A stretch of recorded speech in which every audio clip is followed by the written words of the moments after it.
En dépit du nombre incalculable de perquisitions, on ne retrouve pas encore cette pourtant ce 18 juin 2021. Les pouvoirs publics plaquaient son époux Cédric au centre pénitentiaire de Cesse, sous le régime des arrêts temporaires. Nous en savons désormais davantage sur les résultats des examens pratiques à son sujet. Pendant le commencement de ce dossier, la maman de celui qui est principalement sous col a revendiqué son absence de doute. Je suis désolée de constater combien les personnes sont capables de se prononcer sans véritablement avoir connaissance des faits, simplement sur la base des on-dit ou de parutions dans les journaux, revenait-elle alors sur Facebook. Pourtant, en ce jour, sa prise de parole se transforme. Maître Nakash Arfi, avocat de la sœur et des frères de Delphine Jubillard, on n'en comprendrait pas pourquoi, mais il devient de jour en jour plus compliqué de conserver ce positionnement à ses yeux. Pour déclarer quelque chose en ce jour, cela devient bientôt compliqué pour la femme. Pourtant, BFM TV, elle ne demande qu'à être informée. Une publication partagée par le Pigeon Voyageur, le Pigeon Voyageur Info, de connaître le sort fait à sa belle-fille, la responsabilité de son propre garçon,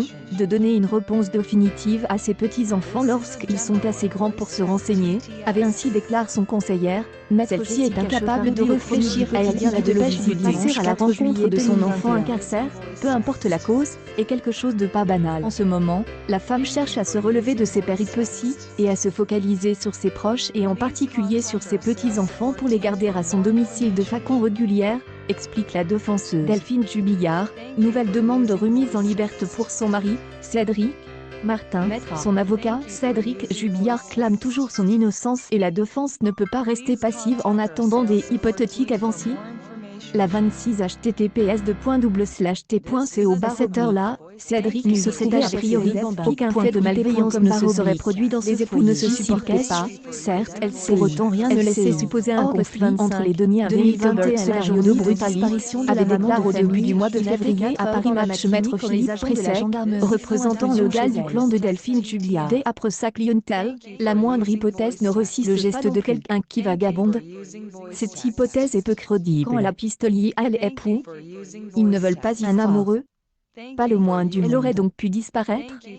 Ce serait inconcevable. Une publication partagée par Unzodia 4. En effet, la trace de couverte avec les chiens se termine à plusieurs centaines de mètres du domicile. Soudainement, aucune trace de roue. En quelque sorte, la trajectoire fleurie à ce moment-là par les chiens permet de corroborer le fait qu'elle est sortie de la demeure. Ensuite, nous ne admettons que son départ soit fait volontairement, il faudrait être terrorisé à présent face à la dimension des investigations, avait-il conclu au mois de février passant direct Paris Match. Or, quand les messieurs de la gendarmerie débarquent chez elle, ils constatent un élément fort dérangeant, la douillette de Delphine Jubillard se trouve dans la laveuse à concernant le conjoint, les enquêteurs ne peuvent entendre que durant la journée de midi, à titre de pur observateur. Une publication partagée par M6 Info, par conséquent, le Mécon consulte le docteur en criminalistique de Castres, et celui-ci lui fait passer. Le Parisien explique dans sa chronique sur le dossier en détail que Cédric est soumise à un test. On examine la totalité des zones qui composent son anatomie en portant une importance capitale aux avant-bras et ongles,